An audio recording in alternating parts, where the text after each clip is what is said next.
Différents faits divers nous interpellent et nous incitent à la réflexion. Ils annoncent un événement imminent et d'une grande importance. Mais comment l'analyser? En écoutant Jean-Claude qui, à la lumière de la Bible, t'accompagnera et te permettra d'être prête, d'être prêt pour le retour de Jésus. Note que les éditions spéciales sont disponibles sur YouTube. Quelle est la réponse 2? Le 2, c'est le chiffre. Je te salue fraternellement en Jésus-Christ, le Sauveur du monde. C'est Jean-Claude qui partage avec toi cette nouvelle série qui s'intitule Découvrir la vérité. Marco et Jean-Claude, nous sommes fort heureux de te retrouver. Fort heureux de partager avec toi ce que Jésus a fait dans nos vies et de montrer comment il peut changer la tienne. Aujourd'hui, nous verrons que je suis juste avant. Recherchons la présence de Dieu afin de comprendre sa parole. Notre Seigneur, notre Dieu, nous voici devant toi. Plusieurs ont été trompés.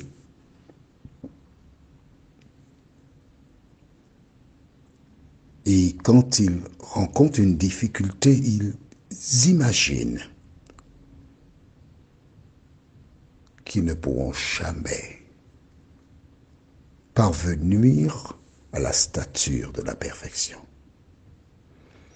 Mais nous te remercions parce que dans le livre d'Exode, tu nous montres comment une personne qui te fait confiance progresse. Alors que nous prendrons le temps pour étudier encore la parole, Seigneur, ô Saint-Esprit, nous reconnaissons que nous sommes perdus sans toi. Et c'est toi non seulement qui nous conduis dans toute la vérité, mais qui nous scelle pour le jour de la rédemption. Alors nous te réclamons, nous te réclamons. Nous réclamons ta présence afin que tu viennes nous éduquer et que tu nous conduises dans toute la vérité. Merci Seigneur de nous entendre et de nous exaucer, car nous t'avons prié au nom de Jésus pour ta gloire éternelle. Amen. Rappelle-toi. Je ferai marche arrière avec toi parce que je ne suis pas pressé. Je voudrais que tu comprennes ce que tu lis. On va retourner dans le livre d'Exode, chapitre 5. Exode 5. Tu as trouvé? Et nous lisons à partir du verset 22. Non, pour que tu comprennes mieux, lisons à partir du verset 19. Les commissaires des enfants d'Israël virent qu'on les rendait malheureux en disant « Vous ne retrancherez rien de vos briques, chaque jour la tâche du jour. » En sortant de chez Pharaon, ils rencontrèrent Moïse et Aaron qui les attendaient. Ils leur dirent que l'Éternel vous regarde et qu'il juge. Vous nous avez rendus odieux à Pharaon et à ses serviteurs. Vous avez mis une épée dans leurs mains pour nous faire périr. Moïse retourna vers l'Éternel et dit, Seigneur, pourquoi tu fais du mal à ce peuple. Pourquoi donc m'as-tu envoyé depuis que je suis allé vers Pharaon pour parler en ton nom? Il fait du mal à ce peuple. Et tu n'as point délivré ton peuple. Est-ce que tu as vu l'état d'esprit de Moïse? Pourtant, Dieu lui avait dit comment les choses se passeraient, mais il a oublié. À partir donc de ce chapitre 5, Dieu lui parle. Il va. Mais il va sans conviction. Première plaie, deuxième plaie. Il commence à agir sans poser de questions à Dieu, à obéir. Et voici donc Moïse qui est arrivé là, devant la mer Rouge. Il sait qui l'a appelé au buisson ardent. Il était là. Il sait que Dieu lui a parlé. Il sait que Dieu lui a dit, je suis descendu afin de délivrer mon peuple. Il a vu les 10 plaies en Égypte, exactement comme ces personnes qui ont vu les 10 plaies. Mais ces personnes n'ont pas eu une relation personnelle avec Dieu, comme ce fut le cas de Moïse. Ces personnes étaient désemparées. Elles étaient prêtes à battre Moïse. Elles déclarent, oui, on préfère servir les Égyptiens. On préfère rester dans la porcherie. On préfère rester dans la fosse septique. On ne peut pas mourir dans le désert. Vois-tu, chaque fois qu'une personne accepte Jésus, l'ennemi envoie des circonstances, des situations pour essayer d'ébranler sa foi. Oui, tu n'es pas la première. Tu n'es pas le premier. Mais Moïse qui connaît Dieu, et nous allons relire le verset 13 et 14. J'aime ces versets. Qu'est-ce qu'il dit? Regardez bien. Pardon, regarde bien. Il dit, ne craignez rien. N'aie pas peur. C'est la première chose. Deuxième, restez en place. C'est pas la peine de gesticuler, courir, monter, descendre. Restez en place. Et troisièmement, et regardez la délivrance que l'Éternel va vous accorder en ce jour, car les Égyptiens que vous voyez là, vous ne les verrez plus jamais. À quel moment Dieu a-t-il dit ça à Moïse? Dis-moi. Dis-moi. Il le lui a dit lorsqu'il a rencontré en Horeb. Il a gardé cette promesse. Il a gardé cette parole. Il a cru en cette parole. Toi qui m'écoutes, quand tu étais vers Dieu à Horeb, Horeb c'est où? C'est pas si là où de chez le chien Martinique. Horeb c'est lorsque tu prends la parole, la Bible, pour t'asseoir, la lire. Quand as-tu été pour la dernière fois parler avec Dieu? Les gens étaient menaçants autour de lui, mais le Moïse qui avait manqué de foi la première fois, il a dit au verset 14, l'Éternel combattra pour vous et vous gardez le silence. Dieu a laissé Moïse pour te démontrer que dans le temps, il te rendra parfait. Dans le temps, il fera de toi un héros, comme si Dieu dormait. Et nous lisons maintenant à partir du verset 15 jusqu'au verset 18. Écoute bien comment Dieu s'adresse.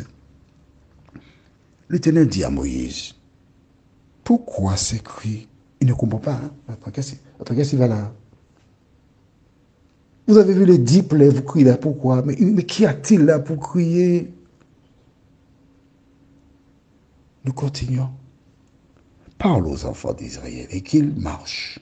Toi, tu lèves ta verge, étends ta main sur la mer et fends-la. Et les enfants d'Israël entreront au milieu de la mer à sec. Et moi, je vais endurcir le cœur des Égyptiens pour qu'ils y entrent après eux. Et Pharaon et toute son armée, ses chars et ses cavaliers, feront éclater ma gloire. Et les Égyptiens sauront que je suis l'Éternel, quand Pharaon, ses chars et ses cavaliers auront fait éclater ma gloire. Maintenant, l'affaire est scellée pour Pharaon. À travers cette déclaration, Dieu nous indique que lorsqu'une personne rejette délibérément la parole, elle rejette la parole, elle ne veut rien savoir. Que se passe-t-il? Eh bien, tout simplement, son cas est scellé. Et Dieu dit, Pharaon, ses chars et ses cavaliers auront fait éclater ma gloire.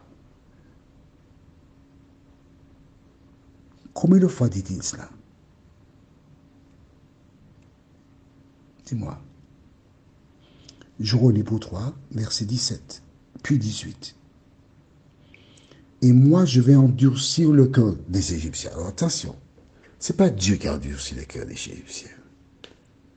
C'est Pharaon qui est aveuglé par le diable, qui ne s'est jamais humilié pour reconnaître l'existence de Dieu, mais qui a continué à combattre, obstiné. D'accord? Toutes les plaies étaient là, il les voyait. Rappelle-toi, mes magiciens ont dit, c'est le droit de Dieu. Mais il a continué quand même. On est d'accord? Bien. Pour qu'ils y entrent après eux, et Pharaon et toute son armée, ses chars et ses cavaliers feront éclater ma gloire. La fin du verset 18, il dit encore, Pharaon, ses chars et ses cavaliers auront fait éclater ma gloire. 2 fois. Toutes les fois que Dieu dit quelque chose, 2 fois, c'est parce que c'est sérieux. Mais note bien, avant cela, qu'est-ce qu'il dit?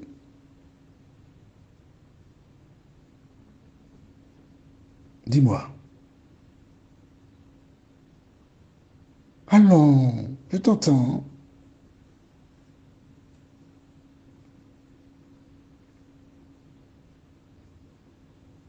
Quand Pharaon fera éclater la gloire, c'est-à-dire que quelque chose va se passer, d'accord? Toutes les personnes qui sont sorties d'Égypte verront cela. Et les Égyptiens qui chercheront Pharaon verront cela. Dieu, en quelque part, à travers cet épisode de la mer Rouge, voulait renforcer la foi, permettre au peuple de le connaître, mais aussi aux Égyptiens de savoir que l'Éternel agit. Mais regarde bien, ça a été possible. Pourquoi? Parce que Moïse était un homme de foi. Moïse avait cru. Moïse ne savait pas ce que Dieu ferait, mais il savait que l'Éternel allait intervenir pour délivrer ses enfants. Toi aussi aujourd'hui, Dieu désire te délivrer, mais tu dois faire preuve de foi. Tu dois avoir la foi. Quel que soit le problème que tu rencontres, tu dois dire, je sais que l'Éternel me délivrera. Je lui fais confiance. Es-tu prête? Es-tu prêt à faire comme Moïse? Prions. Seigneur, au milieu d'hommes violents, excités, Moïse est resté là, calmement, comptant sur toi. Notre Père, notre Dieu, alors que tout nous indique que tu es à la porte, nous te remercions de nous venir en aide. Nous te remercions de te tenir à côté de nous. Nous te remercions parce que Moïse savait que tu étais avec lui. Il croyait en toi. Tu avais dit que tu allais délivrer le peuple. Et c'est progressivement que sa foi a grandi pour demeurer ferme au milieu de l'épreuve. Seigneur, aide-nous à relire ce récit, à le mettre en pratique. Nous t'en prions au nom de Jésus pour ta gloire éternelle. Amen. Que l'Éternel continue de te bénir. Et à très bientôt, si Dieu nous prête vie.